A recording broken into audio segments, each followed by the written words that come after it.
Good morning, students. Today I will further continue the revision of sixth chapter of geography.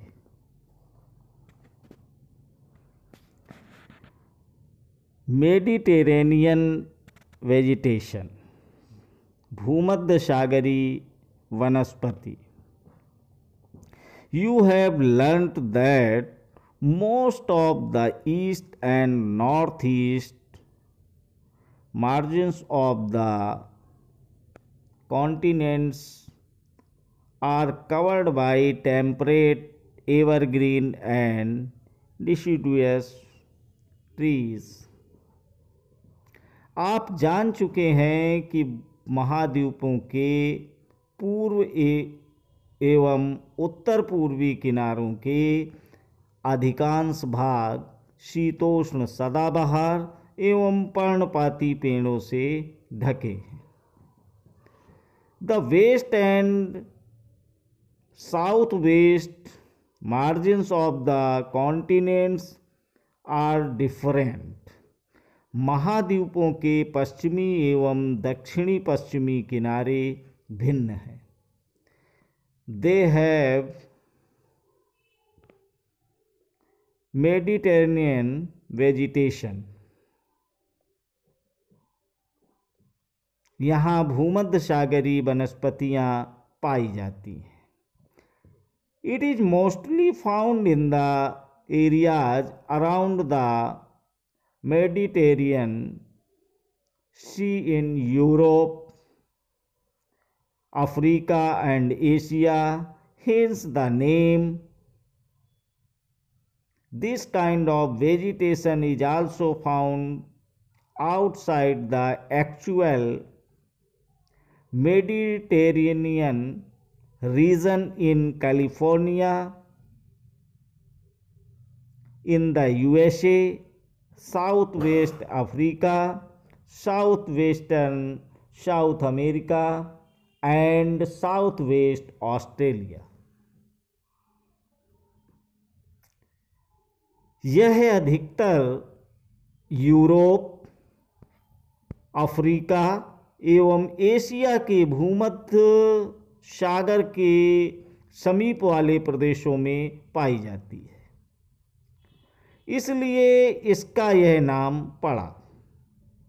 ये वनस्पतियाँ भूमध्य सागर के बाहरी प्रदेशों जैसे संयुक्त राज्य अमेरिका के कैलिफोर्निया, दक्षिण पश्चिमी अफ्रीका, दक्षिण पश्चिमी दक्षिण अमेरिका एवं दक्षिण पश्चिम ऑस्ट्रेलिया में भी पाई जाती है. These regions are marked for hot, dry summers and mild, rainy winters. इन प्रदेशों में गर्म शुष्क ग्रीष्म एवं वर्षा वाली मृदु शीत ऋतुएं होती हैं. Citrus fruits such as orange, figs, olives and grapes are commonly cultivated here because people have removed the natural vegetation in order to cultivate what they want to. There is not much wildlife here. इन क्षेत्रों में आमतौर पर संतरा, अंजीर, जैतून एवं अंगूर जैसे नींबू वंश यानी सिट्रस के फल पैदा किए जाते हैं, क्योंकि लोगों ने अपनी इच्छा अनुसार कृषि करने के लिए यहाँ की प्राकृतिक वनस्पति को हटा दिया है. यहाँ वन्य जीवन कम है. कॉनिफेरस फॉरेस्ट, शंकुधारी one. In the higher latitude of northern hemisphere, the specular coniferous forests are found उत्तरी गोलार्ध के उच्च अक्षांशों में भव्य शंकुधारी वन पाए जाते हैं। These are also called as taiga। इन्हें टैगा भी कहते हैं। These forests are also seen in the higher altitudes। These are the trees which Shalima found in the Himalayas in abundance। ये वन अधिक ऊंचाई पर भी वृक्षों को सलीमा ने हिमालय में प्रचुर मात्रा में देखा था। They are tall softwood evergreen trees.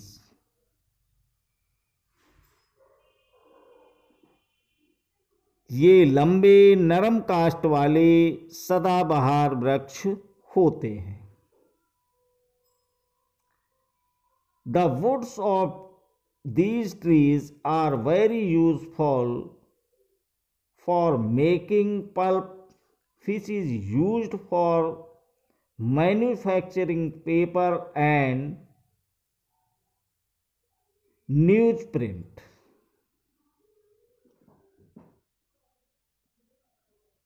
इन वृक्षों के काष्ठ का उपयोग लुगदी बनाने के लिए किया जाता है, जो सामान्य तथा अखबारी कागज बनाने के काम आती है।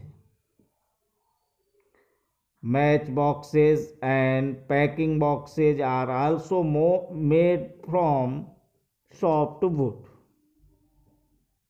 नरम काष्ठ का उपयोग माचिस एवं पैकिंग के लिए बक्से बनाने के लिए भी किया जाता है। चीड़, pine, cedar are the important variety of trees in these forests। चीड़, देवदार आदि इन वृक्षों के मुख्य पेड़ हैं। Silver fox, mink, polar bear are the common animals found here. यहाँ सामान्यतः रजत लोमड़ी, मिंक, ध्रुवी भालू जैसे जानवर पाए जाते हैं। ग्रासलैंड, घास स्थल, ट्रॉपिकल ग्रासलैंड्स, उष्णकटिबंधीय घास स्थल। These occur on either side of the equator and extend till the tropics। ये वन भूमध्य रेखा के किसी भी तरफ उग जाते हैं और भूमध्य रेखा के दोनों ओर से उष्णकटिबंध क्षेत्रों तक फैले। The vegetation grows in the areas of moderate to low amount of rainfall। यहाँ वनस्पति निम्न से मध्य वर्षा वाले क्षेत्रों में पैदा होती है। The grass can grow very tall, about 3 to 4 meters in height। यह घास काफी ऊंची, लगभग 3 से 4 मीटर की ऊंचाई तक बढ़ सकती है।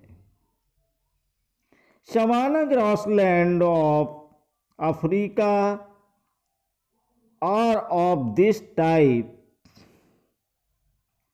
अफ्रीका का सवाना घास स्थल इसी प्रकार का है। Elephants, zebra, giraffe, deer, leopards are common in tropical grassland. सामान्य रूप से उष्णकटिबंधीय घास स्थल में हाथी, जेबरा, जिराफ, हिरण, तेंदुआ आदि जानवर पाए जाते हैं।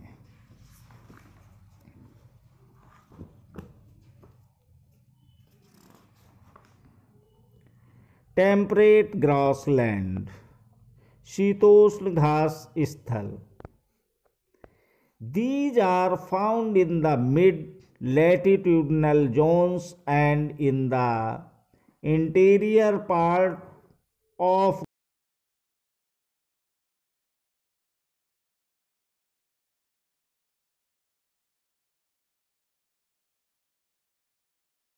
पाए जाते हैं। Usually grass here is short and nutritious। यहाँ की घास आमतौर पर छोटी एवं पौष्टिक होती है। Wild buffaloes, bison, antelopes are common in the temperate region. शीतोष्ण प्रदेशों में सामान्यतः जंगली भैंस, बाइसन, एंटीलोप पाए जाते हैं। थोर्नी बसेस, कटीली झाड़ियाँ।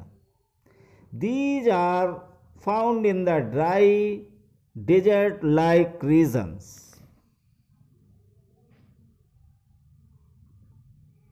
शुष्क रेगिस्तान जैसे प्रदेशों में कटीली झाड़ियाँ पाई जाती हैं।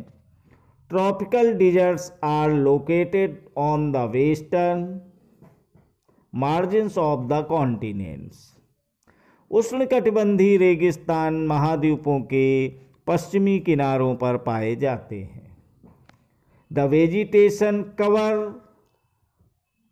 Is scarce here because of scanty rain and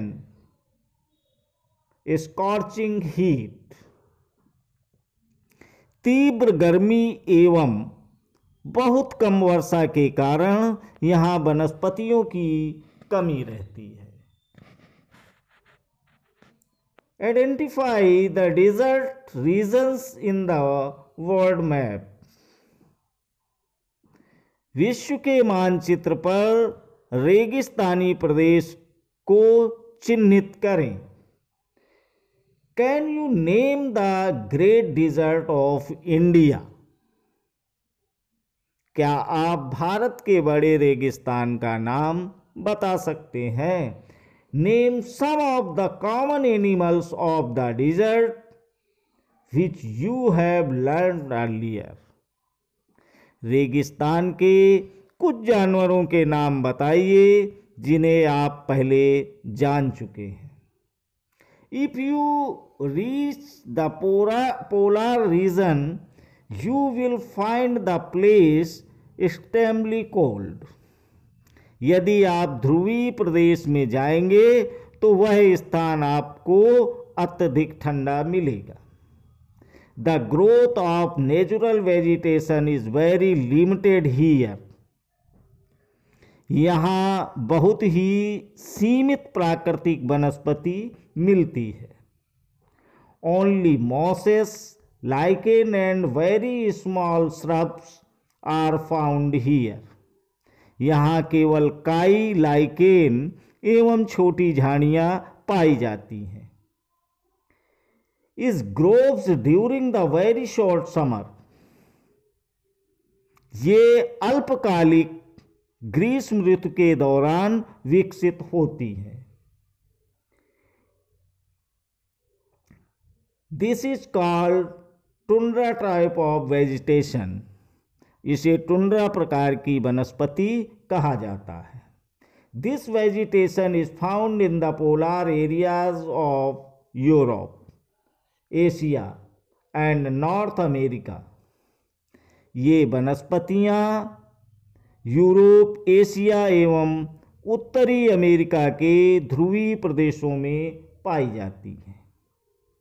the animals have thick fur and thick skin to protect themselves from the cold climatic conditions.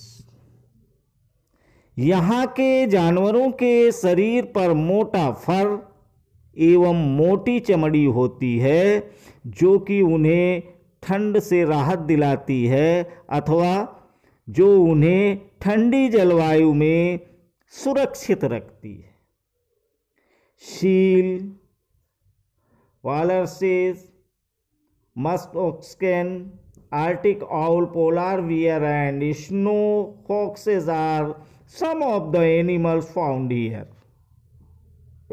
यहाँ पाए जाने वाले कुछ जानवर हैं शील, वालरस, कस्तूरी बैल, ध्रुवी उल्लू, ध्रुवी भालू और बर्फीली लोमड़ी।